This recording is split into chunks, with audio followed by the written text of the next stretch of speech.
you just make a podcast and email it out to everybody in your audience in 12 months, every person in that world is going to know that you exist. We think certain job roles are just going to be automated away. For example, a social media manager. The idea is, can I give a back catalog of long form content? AI makes it into clips. They take those and they schedule those out to all the platforms. They get posted. The data comes back. Agent analyzes which were the highest performers. It goes back to your back catalog. It makes more like the best, and it creates this flywheel. Hey everyone, welcome to the first inaugural episode of the AI Founders Podcast.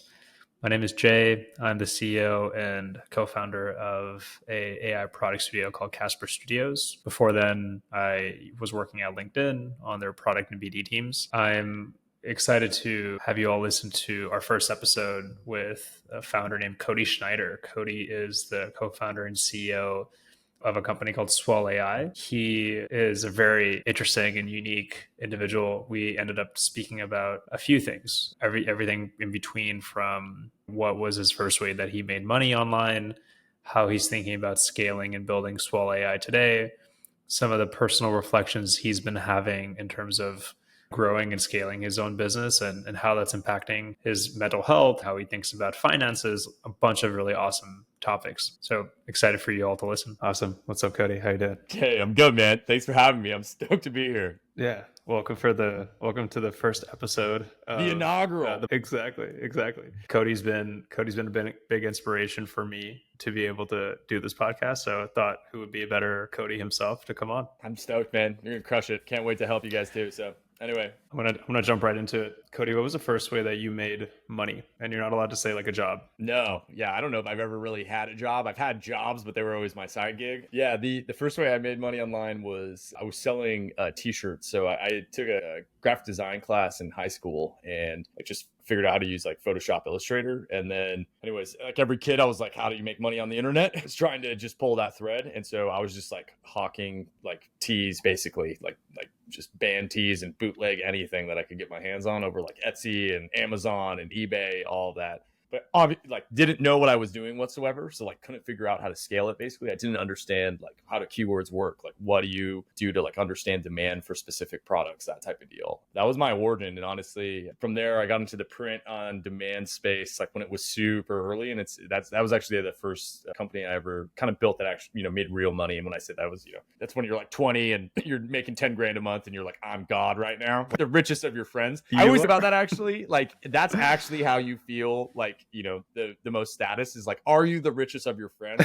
So it's like, you look at like a dentist, right? And he's like got like 2 practices or whatever. And like, if he's the richest of his friends, like he is, the G within that group. And so it's always funny. Like we come from internet money land, right? But so there's always somebody that's like doing this better than you. And so I think it's like constantly like keeping that perspective, for, I don't know if it's like a mental health or what to call it, but anyway, yes. But yeah, that was the first way I made it. Like it evolved from there into just doing like tons of, I basically would go find long tail keywords and best-selling products on these platforms like Amazon, Etsy. I'd spin up versions of them, and then we would sell those. You probably do this now, honestly, with like AI. So I talked about this on a different show, but basically like using AI to generate graphics for SVGs and like downloadables, but you could probably do this exact same thing. And I actually know people in the print on demand space that are doing this, where they're like, creating a million different products for every long tail keyword, like sunflower t-shirt, right? And then basically they spin up these landing pages. If they get a sale, just print on demand for the uninitiated. How it functions is when the product is ordered, they actually produce that and ship that, right? But the turnaround times on these things are like hours, right? And so that's how you can like build out these like,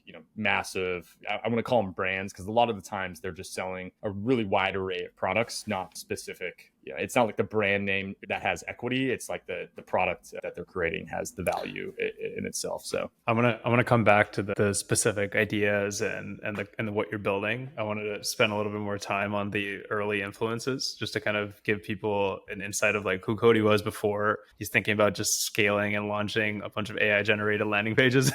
like just better understand the psychology there. Like what was the usually have like someone influencing you to be able to say like, hey, you should probably like go check this way back, like selling t-shirts online, like who influenced you, or was it online? Was it like Yeah, like it was someone didn't like? online. I think I was like definitely a late bloomer in the online world. Like I didn't even know what, software engineering was until I was probably like 21, right? Like, or even that computer science was this like angle or path. And looking back, that's probably what I would have gone and done. I ended up studying I was always super interested in like big data and trend analysis, and somehow ended up in that world. Initially, I was like, I'm going to be an engineer and then finance, and then very quickly realized that those weren't my people, and I don't really vibe. Yeah. So influence wise, I'm from that vintage of the 4-hour work week. Like for a lot of people, right? It's the same deal. Like that was kind of eye opening, and like I knew that this was there, but I didn't realize that the scale, or kind of the levels of the game that you could play. So that was kind of the initial, and then from that, I was just like honestly on my own, just kind of scrambling, trying to figure out how to do things, and had built, figure out how to hack together small softwares like Chrome extensions and that type of deal. But the real instrumental moment was this guy named Jeff Reynolds. He runs this marketing agency out of the Boise, Idaho area. All they do is work with building materials manufacturing companies. So like these are Fortune 500 companies that you've never heard of that like make everything that goes into your house, from like doors to windows to like wood paneling to, shower bases, that type of stuff. But they're, these $billion industries, right? Like just insane. And so what they would do is basically help them transition from like physical media to digital media, and that my job there and role was like doing digital strategies. So that we'd have like a lot of resources and budgets, and I'd basically help build out their kind of whole digital playbook, train their team, and then like set them out on their way. And he went to Y Combinator and did the whole thing, built a startup, grew super quick, had a falling out with the co-founder, ended up bouncing and did and just like keeping his equity, etc. But like most people, went out to SF, saw God, and then came back and turned into a profit for it on the growth side. Because I think for a lot of people, it's kind of that same journey of you see the possibilities when you're in like that. It's an energy dense growth area, right? Like there's all these people all doing these things, and my story is kind of the same deal. So I worked for him, and then the next one that was kind of, and this wasn't really a person, but more of an instrumental thing. I worked for this company called Rupa Health. We ended up taking it from like a $20 million valuation to a $110 million valuation in about 6 months. I was employee 6 there, and we just basically we're like, every company is going to become a media company. Like, how do we do that? And so that's where we pioneered all these techniques. My friend Kobe Conrad hired me to come in and help him. He was the head of growth, and I was just basically functioning as like a chief of staff for growth. I didn't really have a title. It was like, go figure out this channel, and then build the processes and hire the team as we need, to automate and automate and like delegate as much as possible. And so yeah, those are I think the kind of foundational components of like my career when we look at it. Like if I was to pick 3 things that were kind of critical to my, I guess, whatever trajectory or whatever you want to call it, like that, those were instrumental for sure. So I want to go back to like your first big win, especially from like building a business aspect. Your point around, in different words, like keeping up with the Joneses, I think connects with everybody. Like when I was in school, I thought a 60K job was like the sickest thing to do, and then you start working in tech, and you're like, your aspirations keep going higher, but then sometimes that also could impact your own like satisfaction levels and happiness levels. So how have you, so maybe like what was your first big like, holy shit, I'm building a business, like this is working? Like how, like was that a moment in time? Was that like a gradual feeling? And then what was the psychology to like forget about that level of happiness to just like set the next goal? Like how did that transition happen? Great question. So initially I was selling like a ton of products on like Amazon, merch, Etsy, any of these that I could do print on demand, like eBay, any of these channels. I didn't know how to drive traffic at this point. So this was like before. What I was good at was like data analytics, and I was good at like understanding what products people wanted. So like what I was doing is like I was scraping Etsy, and I was like finding the best selling products of the shops. This data used to be public. You can still do it in kind of in the same way. And then I would go find the best selling products from all of these like categories. I would basically remix and make my own versions of this. And with that, I mean, again, we were doing 10K a month, and I was living out of a backpack traveling around the world, right? So my brother and I were literally doing this. We were in Portugal and Lagos, Portugal, and I got a lifetime ban to Etsy what we were doing, because we were basically cloning these products. And I remember I was sitting on the front steps of the bar I was hammered at the night before, mooching walked by and saw this email, and I'm like, oh my God, like we're fucked, right? Like it was at the time like 65-70% of our revenue was coming from that. And so I remember I like bought flights home on our credit card. We like slept in 3 airports like on the way like to get back to the US. Went back to my parents' house and was just like, yo, I'm fucked. Like I'm gonna try to figure this out. And then I dropped out of school and more like failed out is probably. I remember I was in a class, and I was like, I just was watching. It was during the holidays, and I was just watching the money like roll in as I was sitting in class. Like you just made like why am I here? Right? Yeah, and I'm like, why am I here? This is what am I doing? You know, and you think you're so good at this. And again, looking back, I knew nothing. I was terrible, right? At the comparison to like, you know, the level of the game now that I understand that you can play at this. But yeah, so went back, and then I would just like basically it was almost like it was the best thing that ever happened to me. Like if that happened now, it would be probably devastating, right? Like at the scale that I'm at. But thank God it happened so early, because it was almost like a learning experience from it. Like it basically made me realize how important brand is, how important owning everything is, and like what the actual like we weren't a brand, we weren't anything, right? There was no intrinsic value in the company. And in contrast, like that's all I'm trying to build now is like, how do we build these or you know these assets, right? Because that's like what a business is at the end of the day. You can go and sell these things. It's a cash flowing asset that you can sell for a certain percentage of revenues or EBITDA, right? And so I think that was like the greatest thing that happened. It also put a little fire under my ass to understand how the greater internet works. So like I was just gaming these platforms that were basically, you know, how marketplaces actually function is they rank for millions of keywords, and then they broker that traffic, right? And they take a rake off the top of the traffic that they're providing you. And I was good at doing that, but I had no idea, like, how do I sell on my own website? What is traffic? How do I build these things out? And so it kind of forced me back into the fire to learn that. I went back to school. At one point I was like, I'm never going to build another business. I was just like going to go. Honestly, there's a moment I was going to go into the food world. I got sucked into the kind of the like intensity of the kitchen and was like, this is all I want to do and be. Oh, cool. Just chaos, and everybody was pissed and I was pissed, and you know, it just kind of was, you know, I loved it. But yeah, then I ended up building this software, and then a previous person I'd worked with was like, hey, I'm trying to pivot this company. They were basically like a boot camp for programming. At the time, side hustles had just become a thing. This would have been in like 2015. 2016. And so I was like, yo, we should just pivot this into like, here's how to build, you know, a small business, right? Like a side hustle, but ride that wave that was happening. And so we built this curriculum where it's like, here's how to find ideas, build a website, drive traffic, get customers, that whole piece, right? And then started selling it to universities. And then this guy was kind of a drunk, to be totally transparent. And I still have the letter. It's one of the most like just gruesome things I've ever read about myself. But he sent to me, and I was like, dude, fuck this. I am out. And so I just basically left it. And that was a really early learning of like, yo, like pick the people that you work with very strategically. So I don't really do partnerships anymore. I love working with my co-founder, Max, just because we're like, you know, same vibe. But a lot of the times I'll do deals like co-marketing deals and stuff, but on ownerships, I'm very, very tight to the chest on that, just based off of that past experience. So yeah, man, just random brain dump stuff. I haven't talked about all that honestly. It's a super long time, so it's funny. What did the letter say? Basically I was a piece of shit and I wasn't doing anything, and I, you know, just you probably wrote it drunk and sent it drunk. Yeah, but the thing that I don't know, the learning from it all was just like, again, I like looking. My opinion is like help pivoted this company to profitability, right? Like and then we leaned on his relationships that he had with universities already. And then I was basically building out the curriculum because like I was the one that knew how to basically start these companies, right? And yeah, like it became really kind of obvious that like some people just, you know, when you get into the limelight with this type of stuff, like, and money starts coming in, everything changes, right? And again, just another one of those like early career things that happen that makes you realize like, oh, you don't know, like nothing is actually real until money is in people's hands, right? And understanding that it changes people and the dynamics and the relationships, all of those things. And so just being very strategic with like who you're working with, I think is like such a huge thing. And so, but yeah.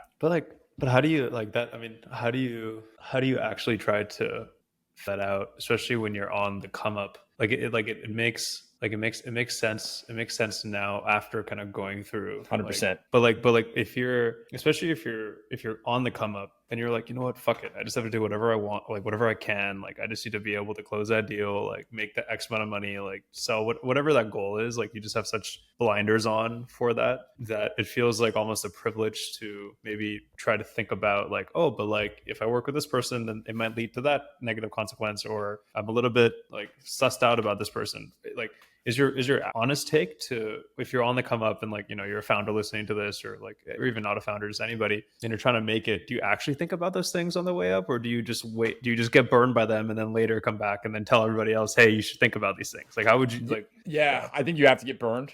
I think it's like when, you know, you touch something hot for the first time. But what I would say is like, you know, touch a kettle, not lava, right? And so that's my sage advice for people. No, but I think the bigger thing, like anymore, like my friend said this to me. He's in the wine industry, and he's like, you know, I have 40 more years to, you know, if I live that long, and he's living a fast lifestyle, so I don't know if it'll be that long, but he's like, I got 40 more years to make wine, right? He's like, I only get to make wine once a year. That means I only have 40 at bats basically left. And so he's like, I call people constantly, like just trying to hear what they're doing and see as many at bats as possible. So I think that's a way of this, is like, you know, just founders talking to founders is like one of the most valuable things that can happen. Like we had this experience, I learned this, you know, that type of deal, that firsthand information. It's crazy to me, everybody that's like, you know, doing things based off of like what they read in a book or like what they heard in you know, any of this. It's like a lot of the times that's like secondary or like tertiary information, right? Like it's not actually what's going down, you know, from like the, you know, the horse's mouth, right? And so I think that the thing that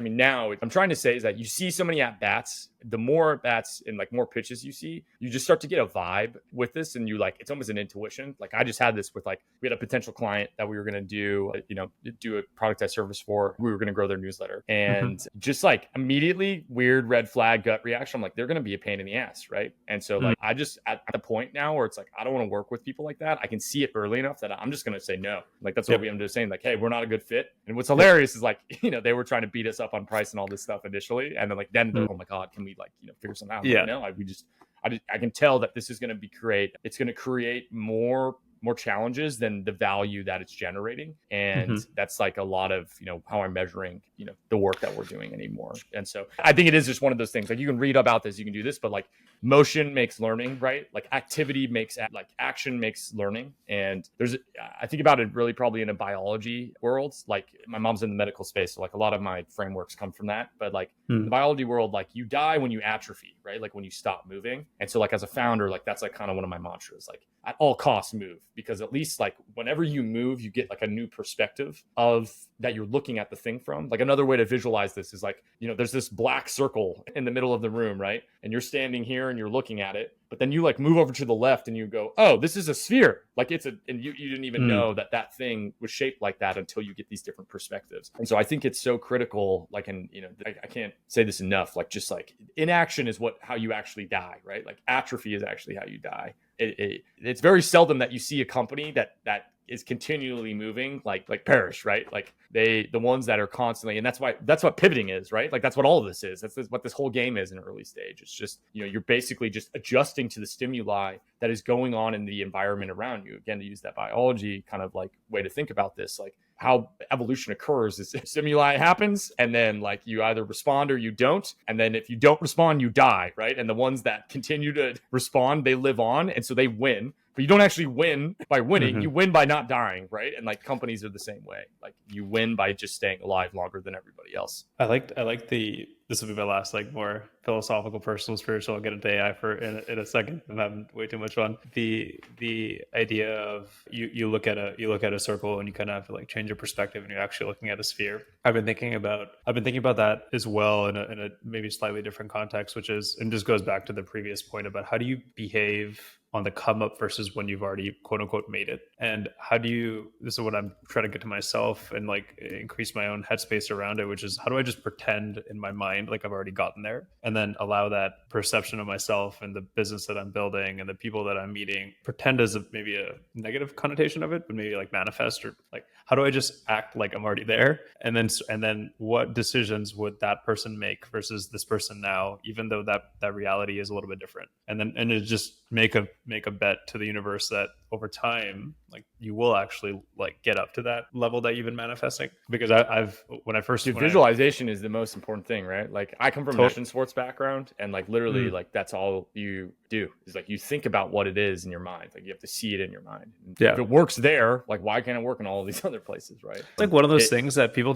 like it's almost so cliche that no one talks about that anymore. But say more, like how do you think about it tactically for your business? Like do you like, I am going to be like earning this much revenue, or is it like I'm going to feel this certain way, or how do you structure it for yourself for your personal life and work? Yeah, I think the thing that I focus on with all things like related to this is like, man, I just don't know anything. Like the more you do this, right, you don't know anything. And so it's like, especially when you're selling something to somebody, right? Like the business at its core, when in my mind, is like you have a product that people want to buy and you can sell it. Like you have to have both of those things. Like if you can sell things but you don't have a product, you don't have a business. And if you have a product and you can't sell it, you don't have a business. Like, and it's simple as. So I think on the manifesting side, like what I try to do is be like, okay, here's all these paths. So almost thinking about it as like that's our North Star, right? But if I take a step, northwest, or I take a step northeast, I'm still taking a step north, right? And that's fine. But I'm just again reacting to what I'm seeing in the market, and you get better and better at this, where it's like you start to understand like, oh yeah, we're going to go this direction, and then it's going to curve like this, right? We know that that's going to happen. That's going to be the fastest way for us to get to revenue or get to sustainability or get to scale, etc. The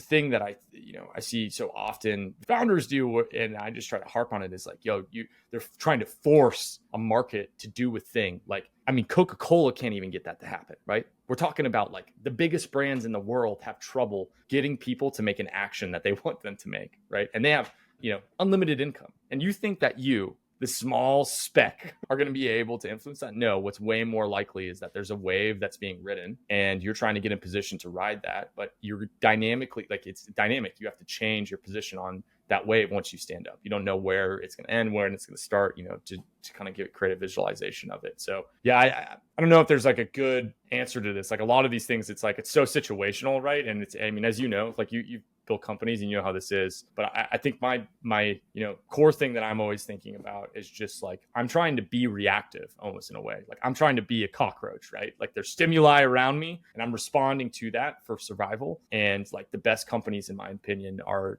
like, when you think about like a product market fit, like that's actually what that means, right? It's like the market wants this thing that you figured out that you can sell to them and create, right? It's not like it's very seldom that a company pushes, like even Uber, like I love, because always I get pushback on this, well, we made this new category, Uber. And it's like, no, Airbnb cannibalized this that was already happening on Craigslist, and Uber cannibalized the taxi market. They didn't invent anything new. They just remixed an old idea, right? And it's the same thing here. We're just constantly, I think that my favorite book, and it's one of the most underrated tech books in my opinion, it's the co-founder of Square, not Jack, the other one. His name's Jim McKinley, I believe, but it's called The Innovation Stack. And he talks about like how they basically built Square, and it's a hardware company, right? At its core, it's initial. That's what it was. And it is one of the most fascinating books, in my opinion, because he does blown glass. Like he's like an artist, right? So how he thinks about all of this is like in this totally different way that's absolutely removed from the tech world, which we are in this, money Twitter bubble of. And I think that what, too long didn't read version of this is basically how he feels innovation happens is you are stacking these small things on top of each other. And then when you get to like 7 to 11 stacks of stuff, that's when a new thing comes into existence. Suddenly we feel like, oh, this is a new thing. This is novel. And that dopamine thing, part of our brain hits. But he talks about Square and like, that's what they were doing. They like, were trying to solve this problem, but they realized there was all of these other things that they had to do simultaneously. And then by the time they got to the end of this, they had built this whole new stack. And that's that moment of innovation. That's that moment of insight that occurs. And so, your job as a founder is basically to like, stack these things together, uncover those. I call them the puzzles. Like this is actually what I love doing. Like I love the puzzles of like early stage companies, right? Figuring out like what are all of the puzzles. As soon as it's figured out, it becomes so boring to me. Like I don't want to run ops. I don't want to do like I want to then build documentation. I want to put good people in place, and I want to let them run these things. But I'm most effective at the puzzle part of that. And so I think it's the same concept, like the innovation stack idea is the same thing as that. So on the innovation stack, maybe transitioning to AI feels like one of those things that has been stacking on top of each other in the broader technology industry. Like what was your what was your first like holy shit moment when it comes to either using it or thinking about how you could add that as a stack to your new business? Or so what was your first like holy shit moment using GPT or AI, and then how did that moment then lead into thinking like, how do I actually though use this as a part of my stack to be able to build my business? That was such a good question. Such a good question. Okay, so to take a step back and like talk about this first, like when I personally saw this moment where it looked like all this was changing was July 2023. Something happened. The model got good enough where like the content quality we were getting out of it, we're like, oh my God, this is going to change everything, right? I feel like this ripple just happened like through like our, SF and the friend group I was living there at the time and that whole thing. And so from that, we were like, we got to figure out what to do with this. But we kind of, I think like everybody, we're like, oh, like the real value is going to be the workflows, right? It's going to be like, what are people doing currently? And like, how do I automate as much of that away as possible? And so like Swell, that was the origin. So I was doing consulting for a company at the time. We were spinning up a podcast for them. They were like a CRM for insurance agents. And, we realized like, oh, a show was going to be a super easy way for us to build media, have the founder, like, invite guests on and then provide value to the audience. And like, you just make a podcast and email it out to everybody in your audience in 12 months, like every person in that world is going to know that you exist. Like I just did this for my friend's company called Exceeder.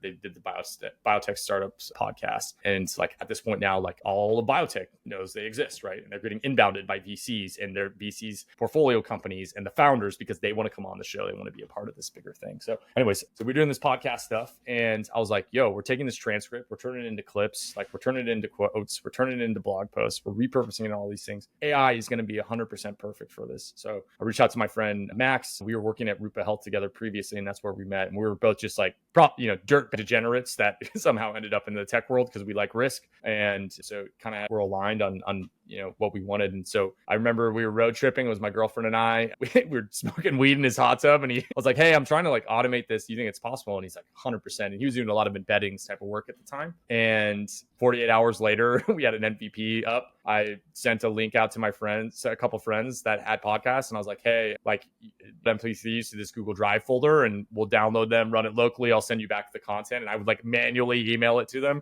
Got our first like 10-ish customers that way. And, at that point it's like, oh, we have a company and it's spun the web app out. But I think that was the aha moment when it's like, oh, like when I can stack together all of these different AI tools to build a workflow outcome for clients. That is going to be the magic of this, right? So it's like, oh, I get this, I transcribe this, and then I have her write a blog post, and then I have her, list the insights from this episode, and then write tweets based off those insights, and then write LinkedIn posts based off those insights. Oh, and now I can go and I can make clips because they're uploading MP4s, and I can schedule those clips out to all of these channels. And so thinking about like the workflows that people are doing, what's the end goal they're trying to get to, and then like what of that can I automate away? That to me was the kind of aha moment. I think it's going to get fucking insane in the next, like, honestly, 6 to 12 months. Like, we're a part of this and thinking about this. We think certain job roles are just going to be automated away. Like, for example, a social media manager, and like within Swell, like this is something that we're calling her Jenna internally to begin with, but it's all experimental. This isn't in public yet, but the idea is like, hey, can I give a back catalog of long form content? We built all this tool set that like, AI basically makes it into clips and it adds captions and it does auto cropping with active speaker recognition. So like, they're always centered. And if there's crosstalk, it'll go back and forth, that whole thing. So it makes these clips. And then they, hypothetically, you have this agent that's your social media manager. And then they take those and they schedule those out to all the platforms. They get posted. The data comes back. Agent analyzes which were the highest performers. It goes back to your back catalog. It makes more like the best, and it creates this flywheel, right?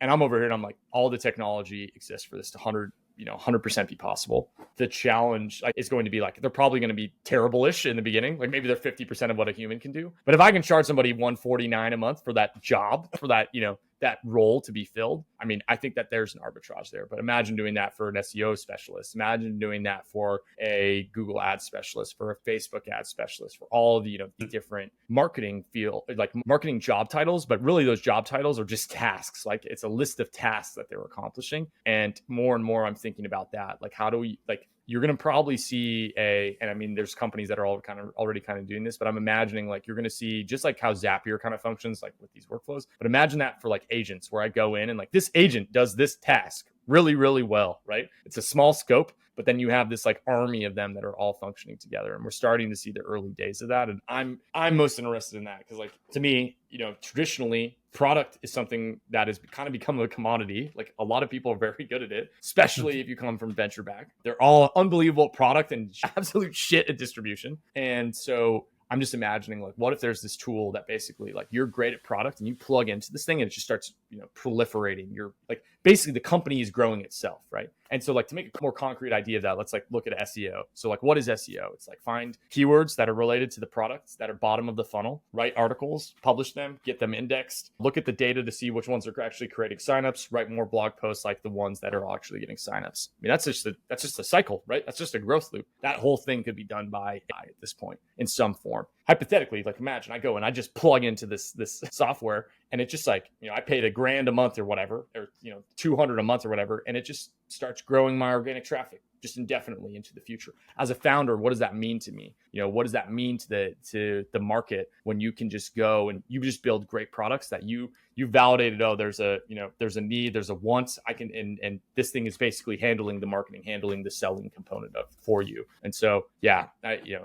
go on about this for days. So sorry about the monologue, but these are the things I'm excited about. This is what's very intriguing to me, because what that evolves into is like, I'm a solo founder that's doing a 10 million ARR business. What does that even mean to the world and to the market when that becomes a possibility? And we're going to see that in the next 5 years. What's the biggest misconception you're seeing in the AI space today? Yeah, I think the biggest thing is that they think it's perfect, and it's not. It's still a junior employee. It messes up. And I think that you have to treat it like that and think about that. The other side of it is, like, we're talking about LLMs and shit, dude. There's all this stuff that's happening that, like, we don't even know about. Like, we're talking, you just look at the longevity medicine space and what they're going to be capable of doing within that, of like custom, like medicine, by like just like biologics for you based off of your own, like, biology, right? Like, they take blood tests and then boom, you have like a custom drug that's built, specifically for you and then printed, etc. Like, I think that all of those things are going to be another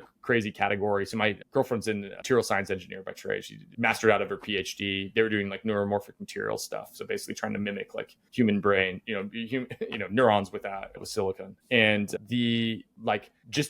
what they're doing in the material science space, like, they can make these materials, like, not even in a lab, right? Like, it's just in a virtual space that solve for specific, that have the specific characteristics that they're looking for. Like, we're going to be able to make these composites that we didn't even know existed or were possible because the AI randomly landed on it. I forget the project name. She was just telling me about it like a couple weeks ago, but they're basically like, just like you have a periodic table, they're almost like creating this like catalog of like, okay, here's all these materials and the different properties that they have. And then based on that, I'm just going to have the AI, like, I'm going to define the outcome I'm looking for from a material standpoint. And then it goes and, like, basically combines all of these to make a composite that fits the characteristics that I'm looking for. And traditionally, I mean, that's, hundreds of hours of work of a human being. And we're just running this on a cloud of G. Like, that's what's changing. So I think that's the biggest thing that I'm, we're just at everybody's like, oh, this is a hype cycle. It's like, yeah, maybe it's a hype cycle for written content, but it's not a hype cycle for everything else that this is going to trickle into. Like, just go look at SF Compute, right? Like, our friends that run this company called SF Compute. They basically sell time on GPU clusters. So you can get like, whatever, 20 H100s for 3 days of time. It's like you can do like bursts to basically train these models, right? And like the types of companies that they're working with, like, it's not like, there's OpenAI and these like, like Anthropic and all of this, but there's so many more that are like academics and like in these other categories that we're not even talking about in dumbass money Twitter or VC, software land. It's like hard sciences that trickles into. So yeah, I think the other thing, sorry, this is more of like a doomer view too. Sorry.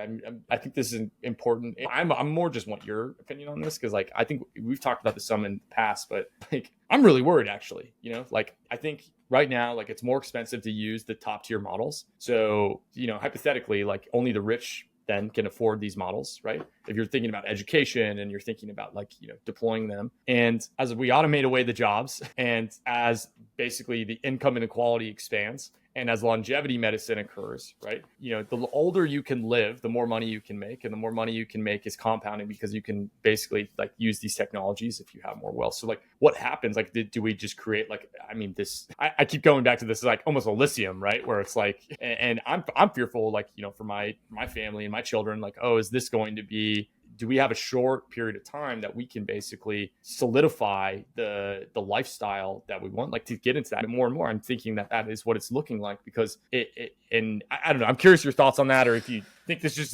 this is just, and again, I'm an economist, right? So I'm thinking about like technological shifts like at this scale and magnitude have happened previously, but this one feels different, and everybody says that every time, and then it evolves into something, and so it's probably that's what's going to occur. But there's just all of these waves that are all like hitting at the same time at the same focal point, and so it makes it feel different. But I'm curious your thoughts on that. It does feel different, and I wonder if it's feeling different because we're participating in this now versus maybe when we studied our macroeconomics books, it was something that we were studying from afar. But not only are we seeing it, but we are participating it and may even be causing it, which is a little bit totally the cognitive dissonance that you have to have as a founder building an AI. If you're, a lot of founders are trying to automate the digital marketer, or automate the compliance person, or automate the salesperson. That actually probably will work, and you'll do a really good job at understanding what those workflows are and then being able to sell to a company. And because your value prop to them is you'll get to save money because you don't have to hire a whole team now. And so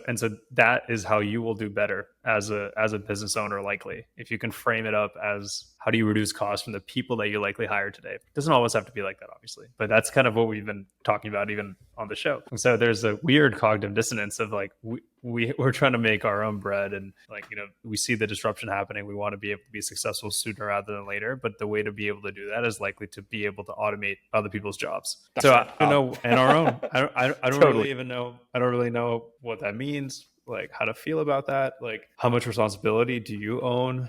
Like what is overthinking? What is just doing, right? Because your advice earlier was like, you just got to keep moving. Totally. But at what point do you stop moving and just like start thinking and start reflecting? I don't know. Yeah. Each person has their own kind of goals to it too. Threshold, so I don't have a good answer to it, but I think it this time feels different. The speed at which this is coming is very rapid. I feel like today probably the best skill that you can learn is just how to be able to make money. Yeah. Online, in person, be a lot more like whatever. It doesn't matter. Like, but the dependency on like a job and dependency on like a big company to be able to pay your bills, like I don't feel comfortable with that as much anymore. And I'd rather, leaving a really cushy job last year for this kind of messiness of learning how to build a business feels like that's probably the most defensible thing to learn today. 100%. Moving forward. I think it's interesting. I mean, we're doing this right for companies. Like I'm automating job roles away.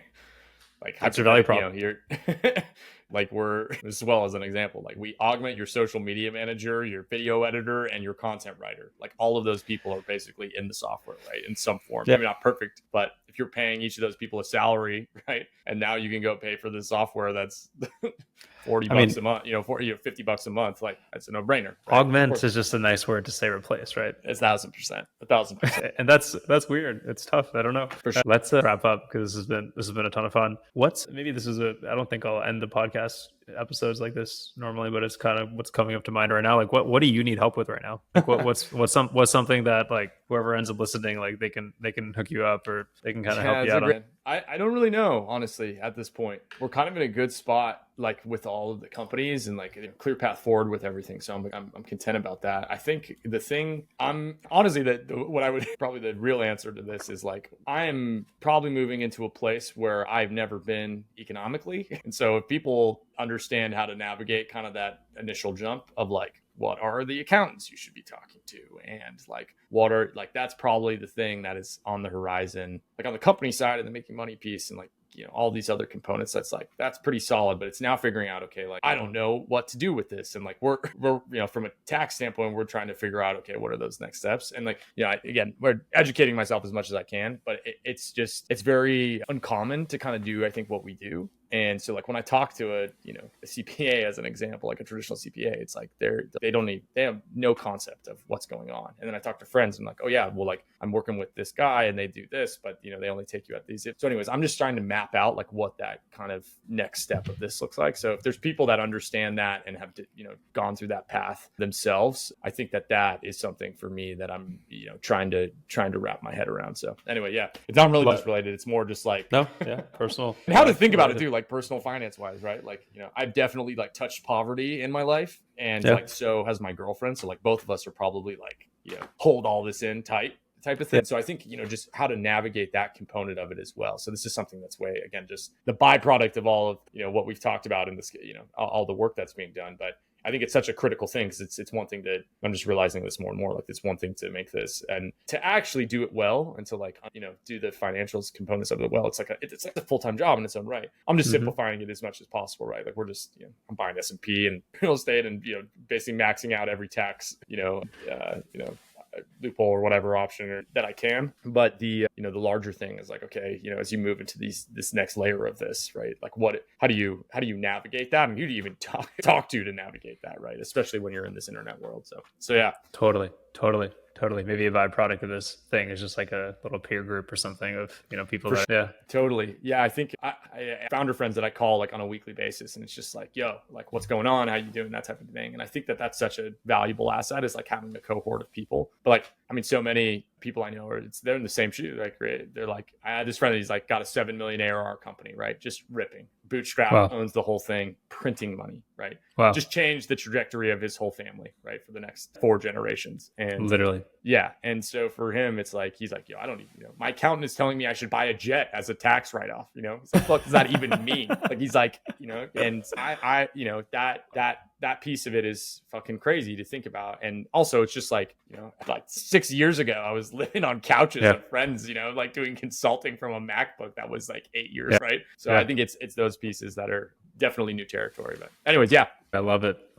It's a problem. It's a problem that when you talk about it, a lot of people will be like, "Oh, boo-hoo," but that doesn't mean that it's not a problem. And for sure, it's hard to know who to trust and like who to talk to. And, yeah, I think there's just so much snake oil in it. I mean, it's more than even my world, and I work in digital marketing. Talk to these people, and I'm like, yo, there's like, I know more than you about this thing that you're telling me about, and all I did was just read like as much as I could about this, right? Yeah. So you're telling me that you're gonna manage all of this for me, and I mean, it sounds crazy, right? Yeah. Anyways, but Cody, super valuable. It's fun. It is a totally different format and style. I really enjoyed it actually because it's just a different thing than what normally all these turn into. So it's awesome. I love it.